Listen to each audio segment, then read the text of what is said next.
എന്ത് രസമല്ലേ. നല്ല വെള്ളച്ചാട്ടം കേട്ടോ.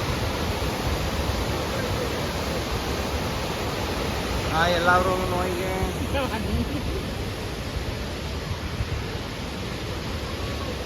കാണുന്നില്ല.